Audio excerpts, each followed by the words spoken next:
When a transport ship carrying otherworldly cargo arrives in New York, its crew somehow mysteriously dead, it'll take a government agent and a local police officer to get to the heart of this deadly mystery, in Contamination. Hi, I'm Cinematico Magnifico of amoralcrackpot.com, and welcome to the Nightly Chill.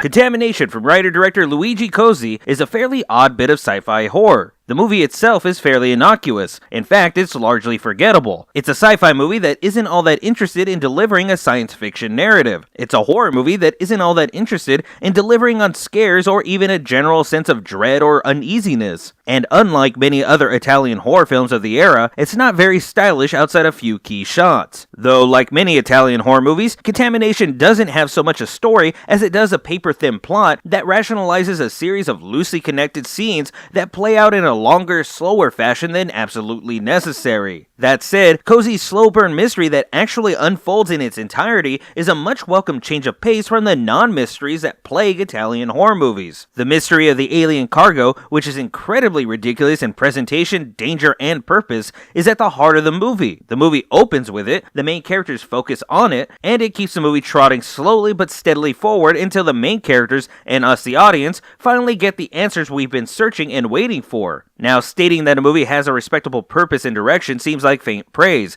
and in most cases it would be. But in the style and genre that Contamination belongs to, such things are a rarity, and as a result, such a clear and well-developed framework is much appreciated. Now, the movie does unfortunately steer into territory worn out even by 1980, reducing even its few redeeming factors to token alterations to a tired formula. There's the one-man, one-woman pair of leads forced to solve a mysterious threat that sort of unfolds and solves itself. The rare use of special effects is highlighted with odd, questionable stylistic choices, such as extended slow-motion shots. And of course, the barely there story abruptly concludes with little sense of closure. But if Contamination's real issues can be boiled down to just one glaring fault, it'd be that the movie is simply not that interesting. The premise it sets up, this deadly alien threat that literally just appears seemingly out of nowhere and casually makes its way into one of the most densely populated cities in the world, is incredibly interesting. There's a lot of dread and paranoia to cultivate. There's plenty of mileage to get out of this, either in the small scale or the large. But Cozzi didn't seem to have much left in the tank after he got through with the premise and inciting incident, because no one in this movie seems concerned or scared, even in the face of death. There's no tension, there's no real emotion to find in the movie whatsoever. Bad acting, bad dialogue, and suspect direction are a prolific aspect of Italian horror. It often provides a lot of the charm in such movies, but in the case of Contamination, it's simply flat across the board.